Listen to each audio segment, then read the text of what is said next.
sean muy bienvenidos. Esta es la hora de la justicia.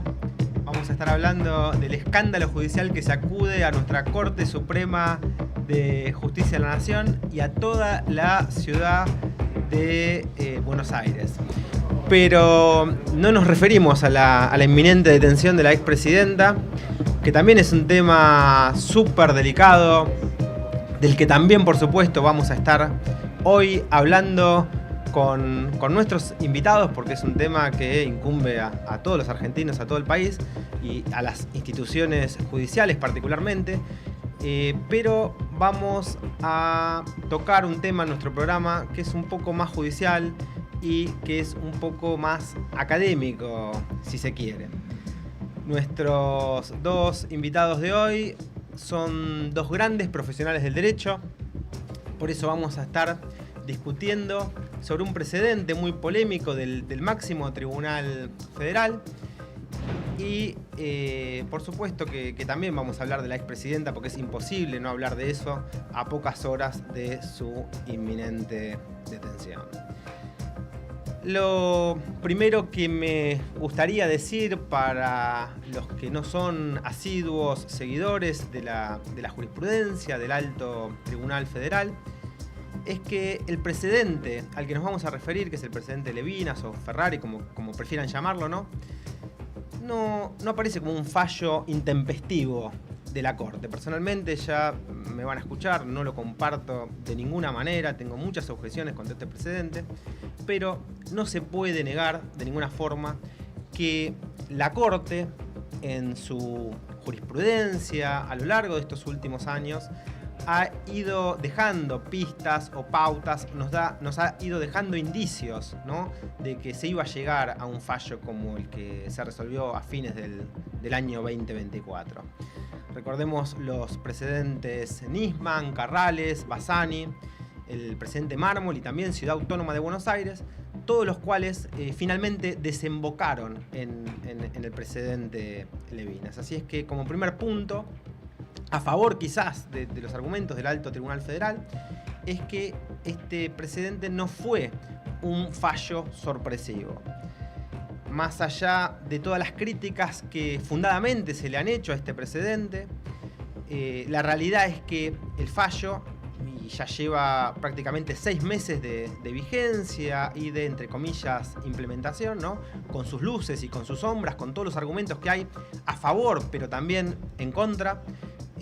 Con todos estos vericuetos legales que fue generando este precedente, ¿no?, está claro que es un fallo polémico también, como el que acaba de relacionarse con la detención de la expresidenta, pero sobre todas estas cuestiones queremos entonces debatir con nuestros invitados. Como decíamos antes, hoy tenemos a dos grandes profesionales que han marcado quizás hasta una época en la Universidad de Morón, dos especialistas, dos, podríamos decir, aguerridos litigantes y sobre todo dos grandes colegas y fundamentalmente dos amigos a los que enseguida vamos a presentar. Quiero mantener un poco el suspenso, la incógnita de sus nombres, ¿no?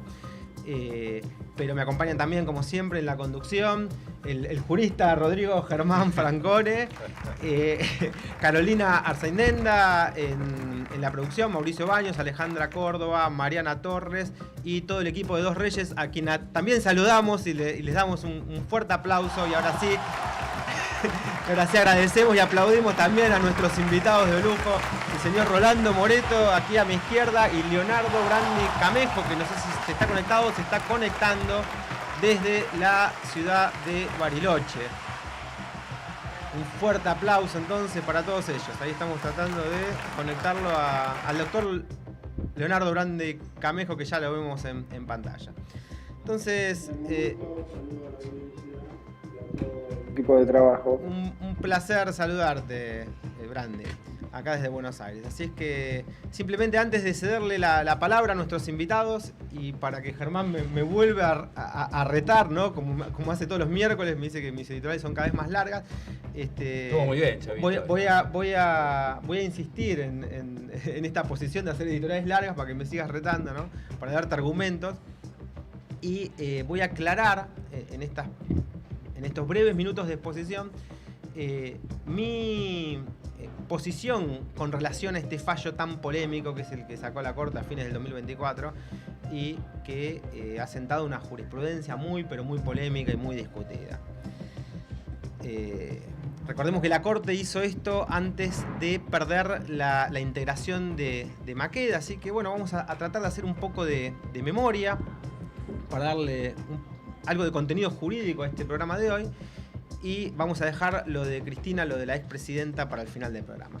Quiero referirme entonces al cimbronazo institucional que provoca el precedente Levinas en la República Argentina. Me gustaría poner, insisto, como digo, un poco de contexto, sobre todo para los alumnos que después van a poder ver este vivo por YouTube. Y quiero hablar de la federalización de la ciudad de Buenos Aires y de lo que costó esa federalización, ¿no? Ustedes recordarán, algunos de nuestros oyentes, que esto se produjo durante la presidencia de Nicolás Avellaneda, ¿no? Fue en un contexto que no era un contexto sencillo, no era un contexto pacífico. El país estaba muy convulsionado. Este pedazo de tierra que se le arrancó prácticamente a la provincia de Buenos Aires, a los bonaerenses, le ha costado a nuestro país cerca de 3.000 vidas, entre 3.000 y 4.000 vidas. 3.000 y 4.000 vidas en un contexto de guerra donde existía otra tecnología, ¿no? Ustedes fíjense que solamente en la guerra de Malvinas murieron 700 personas, pero la mitad en el hundimiento del crucero Ara General Belgrano, en un contexto de un crimen de guerra, con lo cual hablar de una guerra civil en nuestro país que produjo 3.000 vidas con la tecnología de ese momento, ¿no? Y sin contar con esta característica de guerra civil que tuvo, la federalización de la capital de Buenos Aires, nos da una pauta de lo tremendo que fue esta situación, ¿no? Prácticamente estamos hablando de como si fueran 10 guerras de Malvinas juntas para que la gente pueda colocarse en contexto y que tengan una verdadera dimensión de lo que fue el problema de la capitalización de la ciudad autónoma, de la hoy ciudad autónoma de Buenos Aires. Es decir, no es que de un día se levantaron todos los jueces nacionales del país, las cámaras, la Cámara Civil, la Cámara Comercial, la Cámara Laboral, y dijeron no vamos a obedecer el fallo de la Corte porque no tenemos ganas. Es decir, la reforma del año 94 de ninguna manera puede decirse que haya convertido a la ciudad autónoma de Buenos Aires en una nueva provincia o en una provincia más.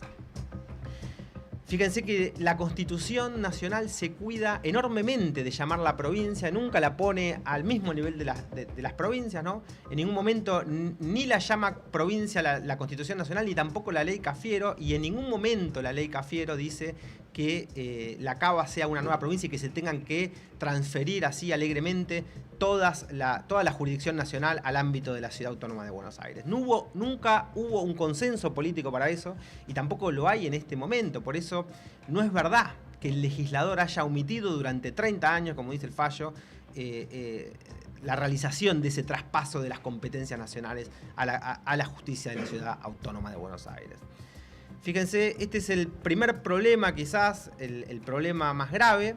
La ciudad autónoma de Buenos Aires no es una provincia, sigue siendo la capital del país, es un pedazo de tierra arrancado, insisto, por la fuerza a la provincia de Buenos Aires, y la misma Constitución en el artículo 13 prohíbe expresamente crear una nueva provincia en el territorio de otro, por lo menos sin el consenso, sin el consentimiento de la provincia a que se le saca esa parte de su territorio.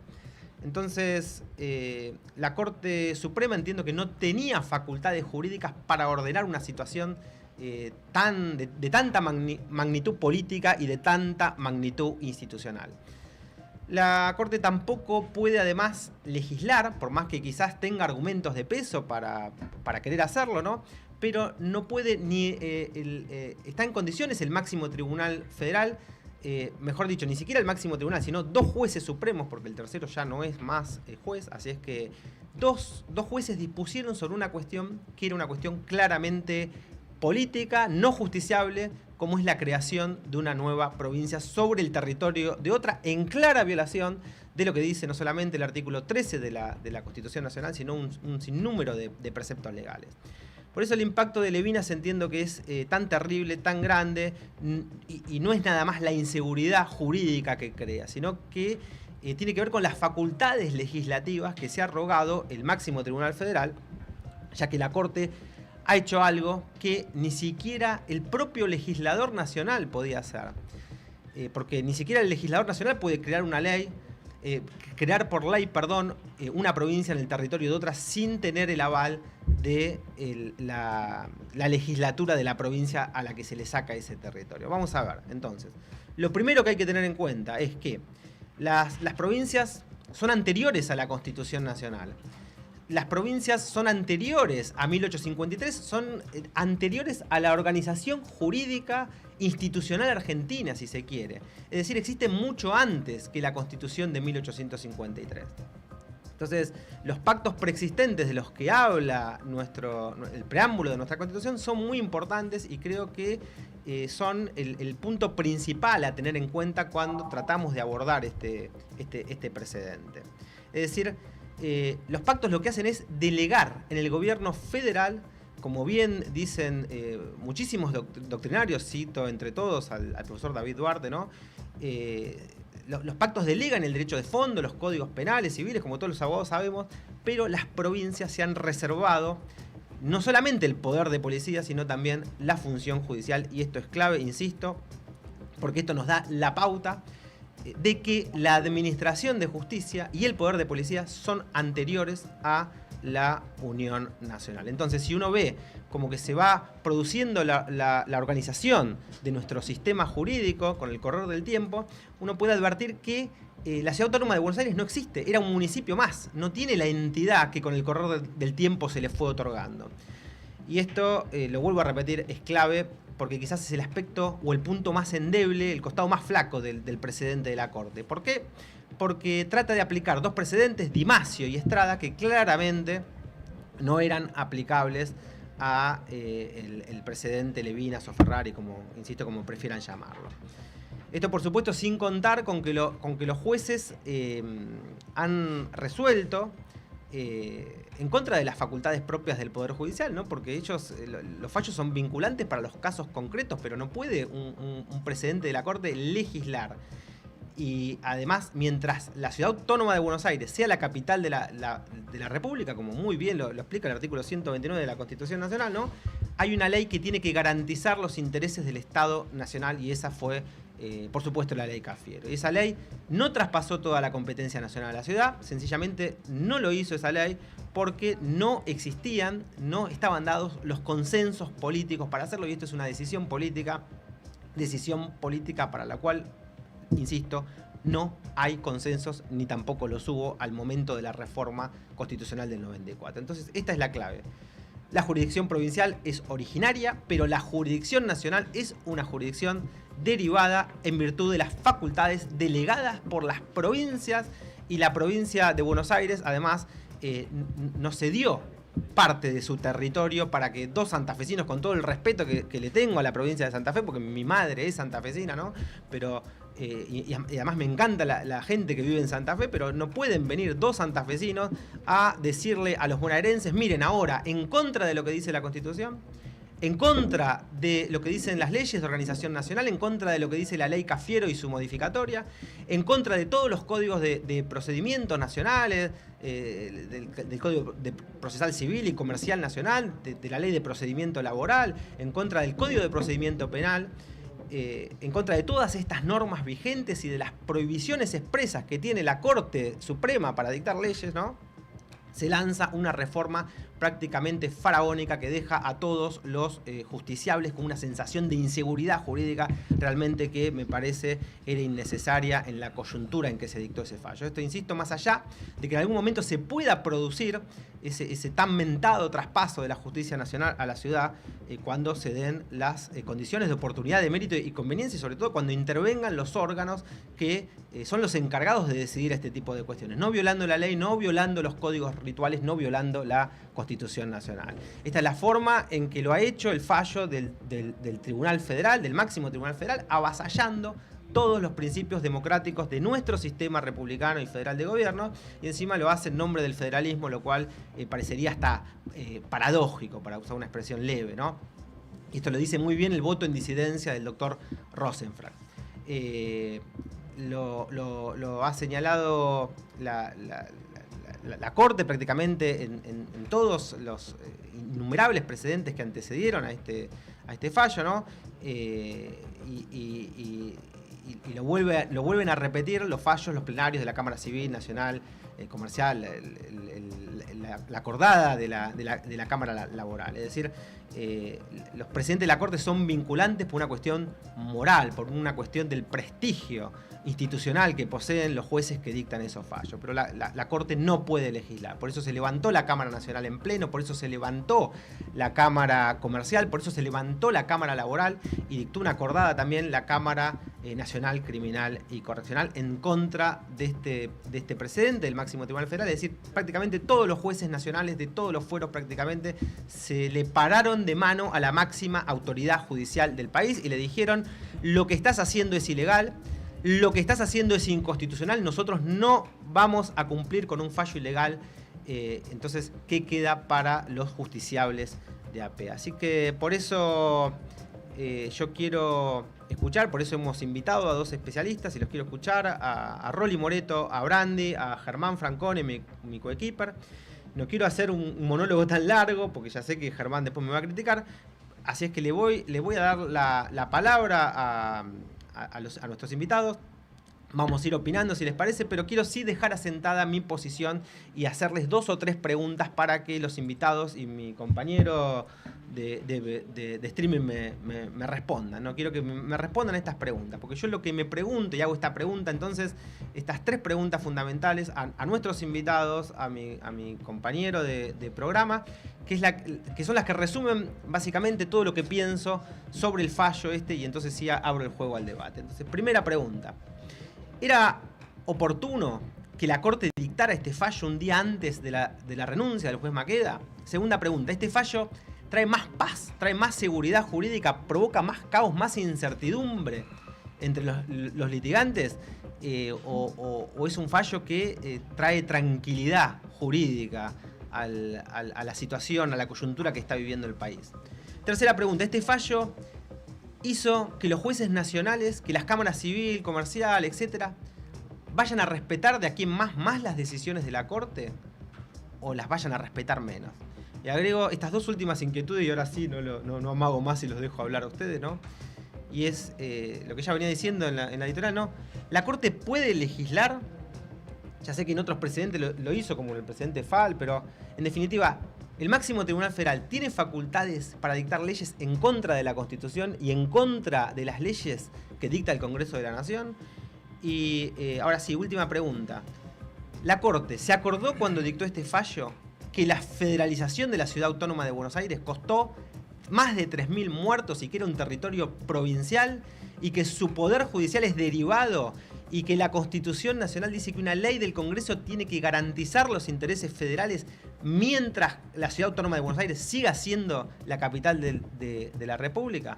Así es que ahora sí ya dejo a hablar a los colegas. Esta es mi inquietud, que básicamente puede resumirse en una sola frase. Es decir, un juez de la Corte, por más alta que sea su jerarquía, ¿tiene facultades para fallar en contra del texto expreso de la ley que ha sido, por supuesto, invocado por los litigantes? Es decir, un juez de la Corte está autorizado para fallar en contra de un sinnúmero de leyes y en contra de la Constitución Nacional y de dictar leyes.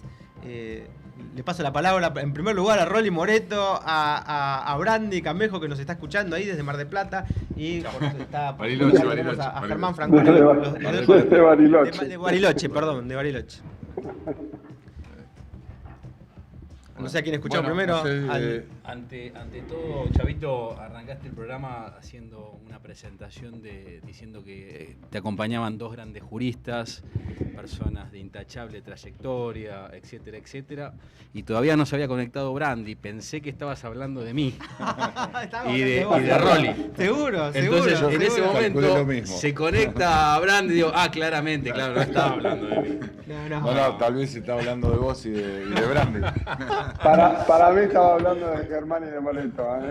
Así que bueno, un placer, igual que el Chavito, tenerlos en este programa y la opinión de ustedes obviamente muy valiosa en estos momentos que la Argentina está atravesando a nivel jurídico, ¿no? Jurisdiccional, mucha tela para cortar. Así que Rolly o Brandi, quien quiera arrancar, dando respuesta. Creo que la primera pregunta respecto del fallo de Levinas, dijiste si es oportuno que un juez, yéndose al otro día, dicte un voto, ¿no? Claro. Emite un voto respecto a un fallo de tal trascendencia, ¿no? Como Levinas. Bueno, arranco si me permite, Leonardo. Por Primero favor. agradeciendo, ¿no? Me parece que, digo, para nosotros, tanto para Leonardo como para mí, bueno, es una alegría compartir con ustedes. La alegría es nuestra, por Este favor. ámbito, felicitarlo por Histórico, por lo que este están llevando es un programa adelante, histórico. que la verdad que para nosotros es muy significativo, porque creo que siempre es importantísimo darse el espacio para profundizar el ejercicio del derecho, el estudio del derecho, que sin lugar a duda es lo que marca y regula el comportamiento de la sociedad en su conjunto. Así que bueno, quería marcar ese tema. Después, obviamente, en cuanto a las cuestiones que estás planteando, Chavo, algunas reflexiones, ¿no? Obviamente uno no se cree el dueño de la verdad revelada, sino simplemente puede llegar a ser, digamos, algún tipo de análisis que excede también lo jurídico, ¿no? Que apunta sin duda primero al sentido común y a la lógica, que es lo que tiene que marcar el derecho, ¿no? Y después a la cuestión política en sí. Digo, la primera pregunta, ¿puede un juez un día antes de irse dictar un semejante fallo como este? Obviamente que la respuesta es con sentido común y lógica es no, porque obviamente que, digamos, esta decisión engloba, independientemente de las cuestiones jurídicas, engloba muchas cuestiones de lo político, porque la lucha entre las competencias, entre la jurisdicción de la ciudad de Buenos Aires y de la nación, bueno, ha surgido desde el mismo momento en donde, digamos, formalmente y jurisdiccionalmente nació la ciudad de Buenos Aires. Estamos hablando del traspaso de la policía, estamos hablando de, digamos, los bancos que van a aplicar, si es el Banco Ciudad o el Banco Nación, que van a aplicar, digamos, en la cuestión de los depósitos para cumplimiento de las cuestiones civiles, de las cuestiones laborales. En ese esquema, un día antes de irse, no creo que sea oportuno que el juez no deje esa resolución, porque me parece que era algo, digamos, obviamente, para hacerse cargo después de los planteos que vayan viniendo, ¿no? Claro. Si no, parecería que uno tira la piedra y esconde la mano. Bueno, obviamente que... sí. No, te escucho. Eran tres preguntas, ¿no? No, la bueno, primera por- quedó clarísimo, no había razones de oportunidad para dictar el fallo. Me gustaría escuchar la opinión del doctor Brandi, que está así ahora de Bariloche, no me equivoco. Bueno, primero saludarlos y coincidir en esto de la oportunidad de volvernos a juntar en este ámbito y felicitarlos por el programa, del cual soy seguidor y disfruto mucho de escucharlos y comparto mucho el formato que tiene el programa, que lo cual hace y enaltece un poquito la profesión, ¿no? Porque quizás habiendo más interlocutores con las características de los que integran este programa, me parece que eso hace que la gente se motive más. Yo sé, Chavito, desconozco en el caso tuyo, Germán, que das clase, sé de tu capacidad, tus conocimientos, adquirí siempre tus libros y los disfruto mucho. Y con el doctor Moreto, que nos une una gran amistad y hemos combatido jurídicamente juntos en más de una oportunidad. Pero bueno, adentrándonos y sabiendo que el tiempo es tirano, y más en este tipo de medios, me voy a permitir estar en desacuerdo. Me excedí con la editorial. No, estuvo bastante Puede bien. ser, y que Germán tenga razón, estoy de acuerdo. Pero voy a estar en desacuerdo sobre la oportunidad, o voy a dar mi opinión. Creo que somos hombres del derecho y el plazo para ejercer sus funciones estaba vigente. Así que con razón de la oportunidad después podemos decir si nos gustó o no nos gustó, porque esto sería casi como que nos interpongan una sentencia o una demanda faltando 2 días para que prescriba y decimos, pero casi estaba prescripto. Bueno, pero como hombre del derecho nos tenemos que ceñir a la letra fría su señoría estaba en ejercicio de sus funciones y fue totalmente válido que dicte el fallo. Obviamente que no es lo que nos gustaría, pero después puedo opinar sobre los considerando del fallo, que estoy totalmente muy atinada tu observación. Por supuesto, nadie discute, era juez de la Corte, tenía todas las facultades para dictar una sentencia. El problema es la institucionalidad, el cimbronazo institucional que produce ese fallo cuando hay tantas vacantes en el máximo Tribunal Federal, y al renunciar ya desaparece la mayoría que existía en ese fallo, porque hay uno de los jueces que vota en disidencia, con lo cual hoy tenemos 2 jueces nada más que están a favor del criterio utilizado en Levina, con lo cual a la inseguridad jurídica que de por sí agregó ese fallo, se agrega otra todavía mucho mayor, que es aquella que tiene que ver con que esa mayoría no existe más. Es decir, la Corte hoy, si fuera a volver a fallar ese precedente, no tiene la mayoría para poder volver a dictar un fallo en sintonía con ese precedente. Claro. Eso es lo grave. No, el tema que, bueno, tenemos hablábamos el otro día con Guillermo Moreno respecto de una anomia en la Argentina, desde todos los ámbitos, desde todos los poderes. Hoy el presidente, ayer... Te explico, el programa va a ser polémico, porque si bien el doctor Brandi Camejo es apolítico, acá tenemos, yo no lo quise presentar, pero voy a pedir aplausos también. Estamos con uno de los pocos últimos radicales vivos, casi una raza en extinción, una estirpe en extinción, no solamente vivos, radicales vivos, honestos, que lo tengo acá, que es el doctor Rolando Moreto. Esto para que no diga que solamente invitamos peronistas. Nunca no tenemos... 5 provincias coincido. Por supuesto, aparte no, nunca. Dije radicales, vivos, de verdad, de pura cepa, de la vieja escuela y honestos. Son muchas condiciones. No podemos obviar, obviamente, que el peronismo, quieras o no, es un desmembramiento del radicalismo allá por el irigoyenismo, y bueno, y es así, es una realidad. O sea, el peronismo tomó lo mejor del radicalismo, ¿sí? Claramente esas bases, y después a nuestro criterio lo hemos mejorado un poquito más. Una nota al pie nada más. Dije, vamos a hablar del fallo Levina ahora de la detención de Cristina. Dije, hablemos de jurisprudencia, de la Corte, un tema académico para no tocar temas políticos. Y ya arrancamos con la política. Claramente, Chavito, esta editorial la habías armado hace 48 horas o 4 días, y ayer explotó toda esta situación. Había muy poco tiempo. De todos modos, bueno, cuando hablo de la anomia, el presidente creo que tuiteó hay república, dijo algo así, o existe la república. La república, como la conocemos nosotros, está dividida en tres poderes: el ejecutivo, el legislativo y el judicial. Respecto de la proscripción de Cristina, que creo que no hay otro calificativo para ponerle, porque es una proscripción, más allá de la detención o no, esta condena es una proscripción de un candidato natural. Terminamos con el fallo de Levina. Sí, terminamos. Entonces, más allá de eso, el poder legislativo, ¿sí? Que son los diputados quienes representan a los ciudadanos, y los senadores que representan a las provincias, dijeron: ficha limpia no va. Es decir, el poder legislativo se expresó y dijo que la ficha limpia no iba, por lo menos por ahora, no reunían la mayoría. El primer intento de proscribir a Cristina fue ficha limpia, ¿correcto? Salía la ley, no se iba a poder presentar. No salió. Como no salió, vino la Corte Suprema y dictó este fallo a las apuradas. Entonces, ¿qué digo yo? No hay república realmente, porque si hubiera república se tuvo que haber respetado la disposición del Poder Legislativo, digamos, cómo se expresó respecto de ficha limpia. Si se hubiera respetado eso, hoy funcionaría la república. Y a mi criterio me parece que estamos lejos de que eso suceda.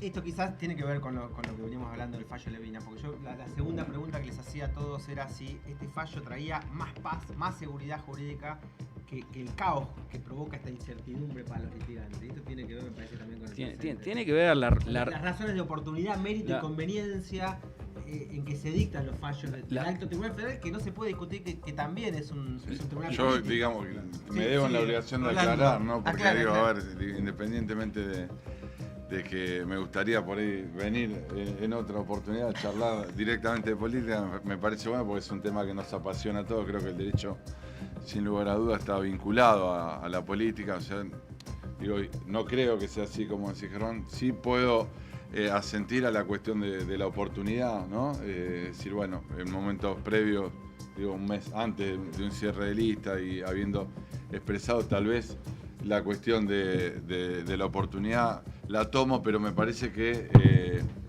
acá no es que hay proscripción sí hubo en el país. Tuvo el general Perón, por ejemplo, estuvo proscripto, y por ejemplo Ilia en la primera elección intermedia levantó la proscripción del general Perón y también no pudo asumir como gobernador en Córdoba. Eso concretamente son, digamos, proscripciones que han existido, que en general han sido impuestos por dictadura. Este me parece que es un caso, digamos, judicial, en donde ha transitado por todos los órganos y las etapas procesales oportunas. Digo, la Corte se ha expresado en ese sentido, es decir, no se ha expresado en cuestión al fallo en sí, sino que se ha expedido acerca de si se han dado las garantías del debido proceso, claro, si se ha producido la prueba y demás. Y bueno, en ese caso ha quedado firme una condena que también aclaremos que se le imputaban 2 delitos y en uno ha sido absuelto, que era el de la asociación ilícita. Por eso de los 12 años que pedía el fiscal se le dieron 6. Y bueno, en definitiva, de cualquier forma, esto también, yo digo que habiendo 12 juzgados, siempre contamos, porque somos oriundos de Morón, que hay 12 juzgados civiles y que un mismo tema planteado en los 12 juzgados probablemente se resuelva de 12 maneras distintas. Así que es atendible lo que opinemos, pero no quería dejar de por supuesto. Emitir es la muy opinión, discutible, ¿no? lo del fallo conforme a las garantías, que se respetó el debido proceso. Sí, no obvio. fue un escándalo. Yo les invito a la audiencia y a los oyentes, a los alumnos de Derecho Penal, a los alumnos de Derecho Procesal, que escuchen el juicio a Cristina, que escuchen los alegatos. Nunca escuché un alegato tan impresionante como el del doctor Velardi. Es terrible. Esto lo he escuchado. Y más allá, insisto, más allá de la justicia o la injusticia de un fallo, que eso será para discutir y que no nos vamos a poner de acuerdo en esta mesa, porque por supuesto radicales, peronistas, es imposible que tengamos un consenso en cuanto a la justicia o la injusticia del fallo. Pero el procedimiento en sí, el procedimiento que es ese debido proceso legal que lleva a la sentencia, acusación, defensa, prueba y sentencia, fue realmente paradigmático en lo escandaloso. Fue, creo que, el proceso más escandaloso de los últimos 2 siglos que se ha producido en el país. Realmente fue eso, Chavito, lo he escuchado. Con mucha lo he escuchado. Y vuelvo a repetir, más allá de si es culpable o es inocente desde el punto de vista ontológico, cosa que no vamos a discutir aquí porque no nos vamos a poner de acuerdo.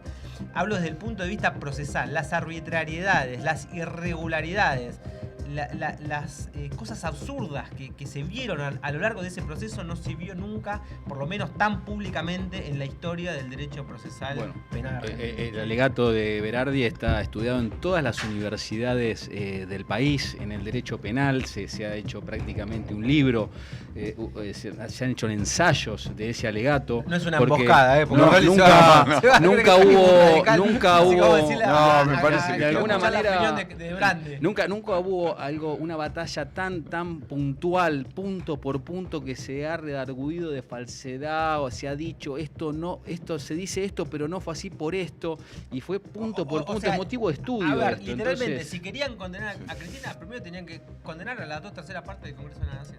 Pero más allá de que la es realidad discutible el tema del fallo. Sí, por eso. A ver, también el fiscal Brandi, que está ahí Luciani. de Bariloche, lo queremos escuchar. Sí. Bueno, simplemente agregar. Si no vuelvo a casa, Brandi, te pido que llames a... ¿Por qué? Una ¿Te vas a quedar ahí? Pedí un habeas corpus. Sí, en Nación, en Cava, en la justicia de Cava. Interponemos una habeas corpus. Bueno, creo que hablando un poquito y siguiendo el hilo propuesto. Boca Levina. Claro, siguiendo un poquito el hilo propuesto de las preguntas, creo que no aporta seguridad jurídica este fallo y sí nos da el pie a adentrarnos en la inseguridad jurídica, que ahí están opinando sobre eso, ¿no? De lo que fue el escandaloso proceso, más allá del resultado, más allá de... Pero como proceso en sí, como partitura jurídica, creo que el proceso fue desastroso, por calificarlo de alguna forma no tan peyorativa. Creo que lo más similar a ese proceso fue la causa de los cuadernos, que se usaban pruebas que eran fotocopias que no se sabían de dónde habían salido. Estoy totalmente de acuerdo que es una obra digna de ser estudiada por quienes estén iniciándose en el derecho, y sin hablar de los extensos y brillantes alegatos. Entonces, desde ese lugar, el fallo Levina no aportó seguridad jurídica, sino que viene en consonancia en el hecho de la inseguridad jurídica reinante, la inseguridad jurídica que nos acompaña hace bastante tiempo. No nos olvidemos, haciendo un poquito de historia, si se me permite, estamos a 5 días del 16 de junio, que fue el bombardeo, mal llamado, sintetizado en La Plaza, porque se bombardeó también La Plata, se bombardeó también Mar del Plata, se bombardeó también la residencia presidencial, hubo más de 350 muertos. Entonces, esto de las cosas se hacen como yo quiero, está llevado al proceso. No se respetó el debido proceso. Después podemos hacer juicios de valor, si llevando adelante un buen proceso el resultado hubiera sido el mismo. Vos querías que Grande te ponga la mejor. No, estoy acostumbrado. No, pero no estoy en la política. Cuando hablamos de proceso, entendemos que el principio de inocencia, por no entrar, no importa la figura del imputado, pero si estamos hablando de que no se respetó el principio de inocencia de una persona... No se respetó nada, ahora por eso, pero te pongo un punto ahí para no seguir martirizándolo a Rolly, pobre, el único radical de la mesa. Te pongo un punto ahí. Y la pregunta concreta es entonces, este precedente Levina, estos precedentes que viene dictando la Corte, a los que ya nos tiene acostumbrados, ¿no? Hace que los jueces nacionales, que las cámaras civil, que la Cámara Comercial vaya a respetar más las decisiones del Alto Tribunal Federal o menos. Le vuelco la pregunta a todos los miembros del panel y al doctor Grandi también, el que quiera hablar, ¿no? Yo creo que... Streaming relajado. Yo, Chavito, creo que realmente a partir del año 2015, cuando metieron 2 jueces por decreto, a partir de ese momento la República empezó a temblar. Empezamos a darnos cuenta que efectivamente se podía hacer cualquier cosa en la Argentina y no pasaba nada. Después vinieron infinidad de fallos. De hecho, una vez la Corte se tuvo que reunir apresuradamente a partir de un fallo que había liberado a una persona que estaba condenada por delitos de lesa humanidad, y mandaron una ley al Congreso y en 48 horas salió la ley y automáticamente la Corte falló a partir de esa ley, diciendo necesito una ley para fallar. Bueno, evidentemente la Argentina llora por justicia, por equidad y por dar a cada uno lo suyo. Nos quedan muy pocos minutos. Sí. Quiero tus reflexiones. No, a ver, lo del decreto en realidad necesitó después la ratificación de los jueces por decreto, necesitaban la ratificación del Senado, que hasta ahí no ejercieron. Pero bueno, sí coincido con vos, la fortaleza institucional para mí es todo. Es todo, porque esa fortaleza institucional es la que a nosotros nos permite confiar en la República, justamente. A mí hoy la composición de la Corte creo que es necesario que esté integrada por mujeres, esto es esencial. ¿Por qué? Porque la mujer tiene otra mirada y no podemos hoy pensar en una Corte de 5 hombres. Creo que atrasa 50 años como mínimo. Entonces, en ese punto coincido con vos. Un paréntesis solo, doctor Sí. Morito. No solo integrado por mujeres, sino que tenga una integración que esté acorde a los distintos países del mundo, que creo que somos me hacen uno de sentir los mal porque no hay pocos ninguna países. mujer en el panel. Para la próxima vamos a prometer, vamos a poner muy bien. 1 o 2 mujeres en el panel, porque siempre somos todos No, hombres. está muy bien, pero no resolvemos sobre la vida de los demás.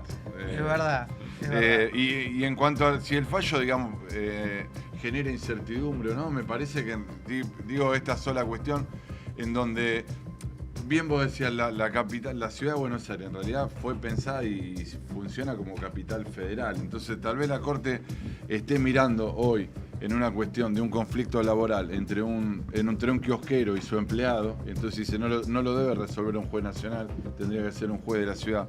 Pero en realidad es la capital federal, es la capital en donde funcionan las casas de la provincia de la nación, donde funcionan las grandes casas de las multinacionales, donde se plantean cuestiones en donde que es necesario el funcionamiento de la justicia nacional, independientemente que haya una cuestión intrínseca en los jueces de que no quieran, obviamente, dejar de ser jueces nacionales y pasar a ser jueces de la ciudad. Eso es una discusión que se debe resolver en la política y no se debe resolver mediante fallos, creo yo. Claro.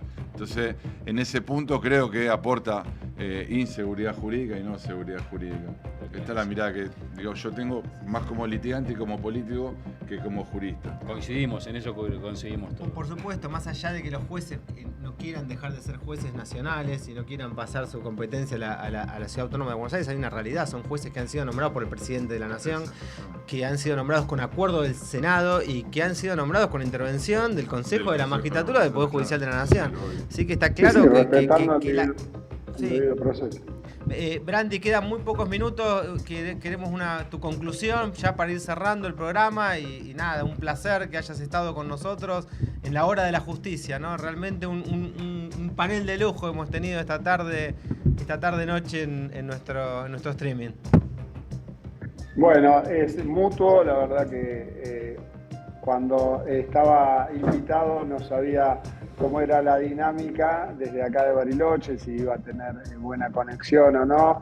La verdad que escucharlos y ver que tenemos diferentes opiniones, y creo que eso hace un poquito al mundo jurídico, de poder intercambiar opiniones con altura, ¿no? De podernos escuchar, entender que, como bien dijo el doctor Moreto, hoy la justicia, si pedimos a veces, nosotros acá tenemos 3 jueces civiles y generalmente, si bien tienen un criterio uniforme, en varias oportunidades podemos tener resultados adversos, depende en qué tribunal o en qué juzgado caiga la causa.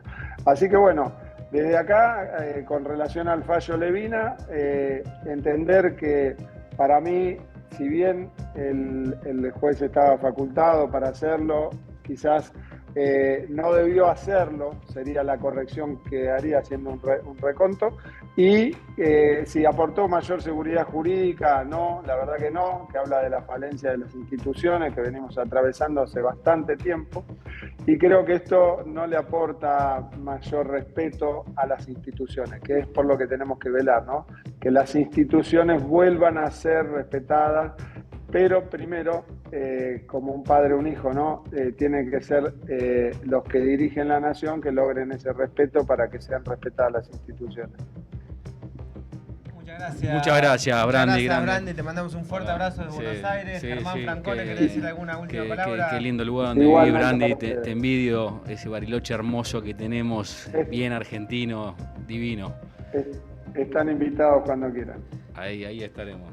Gracias, Rolly. Gracias a ustedes, la verdad. Muchas gracias. Bueno, han pasado por... Mejor que a través de las redes. Así dos grandes juristas. Más jóvenes y con más conocimiento. Esto fue entonces Rolando Moreto y Leonardo Brandi Camejo pasando por la hora de la justicia. Muchas gracias. Gracias.